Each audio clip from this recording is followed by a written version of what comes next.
I want to share with you this in a simple format. The righteousness that God expects before Jesus comes again is not the righteousness of people who are suddenly going to be holy, wearing suits every day and singing holy, holy as they go to work. That is not righteousness. Before the Son of Man comes, he wants to see Christians who will live their lives for the benefit of their enemies. That is the true righteousness of God. Not for you to walk around preaching Jesus is coming, and you don't want people to touch you because you are trying to be holy. That's not righteousness. That's being a legalist. But what Jesus is expecting in the last days is righteousness. People think the righteousness God expects in the last days is for us to suddenly know the meaning to all prophecies. That is not righteousness. You will burn in hell with all your knowledge of those prophecies. What God is looking for in the last days are people who, while they study the prophecies, they look forward to Christ living inside of them, practicing what Christ practiced while he was still here on earth. This is the message of Jeremiah 29. Stop being righteous in your own sight. Go out there and do good for your enemies, just as Jesus did good for his enemies. You want to know what is righteousness before God? It is for you to not eat that day because you gave your lunch to a poor man. That's righteousness. You are busy fasting, telling us Daniel fast, this fast. All of those fasts are not even in the Bible. It's inventions of people who want to look smart. There's no such a thing as a Daniel fast. He ate. That wasn't fasting, he ate. He just ate veggies. Busy telling us in a Daniel fast. What Daniel fast? Where is it in the Bible where you are told it's a fast? That's not righteousness. Go to the book of Isaiah. God tells you this is a true fast. Then you give your food to the poor. That is a real fast. To just sit at home, kneeling, praying, oh God, you haven't fasted. God is looking at you saying, you hypocrite.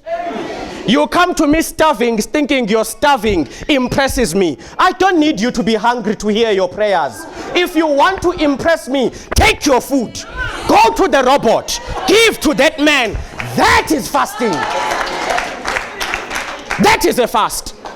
You know this kind of fasting you guys do today, where you fast for 7 days so that God hears your prayers. It's not in the Bible. When you fast, you deny yourself good in order to give it to the poor. You don't just sit and not eat. You exchange. You withdraw goodness from yourself and give it to somebody who can't afford to thank you back. That is how God wants us to fast.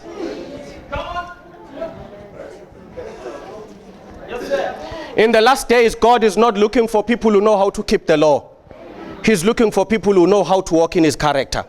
Because his character is the law and grace and everything combined. That's what God is looking for. So the next time you tell us you are fasting, listen to me. When you fast for 7 days and not eat and God answers you, he didn't answer because you were starving. God has been answering people in full stomachs. He doesn't need, look, by the way, if you fast for God to hear you, think about it, you are insulting him. You are saying he's a God who's so cruel. He only answers when we are in pain.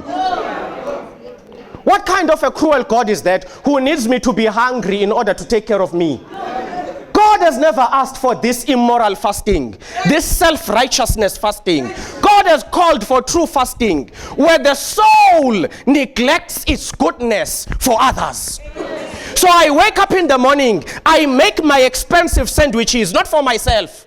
Then I get to the robot, I see that man and I say, I'm fasting. Here, eat.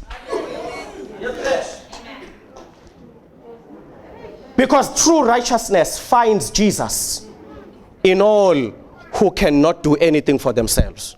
You look at an orphan and you see Jesus in the face of an orphan. So you're not just feeding the orphan, you are feeding Jesus. That's why he says, when I come, I will separate the goat and the sheep. And I will say to you, the sheep, when I was in hospital, you visited me. When I was in prison, and they will ask, when did we do it? And he will say, that guy at the robot that you fed, that was me.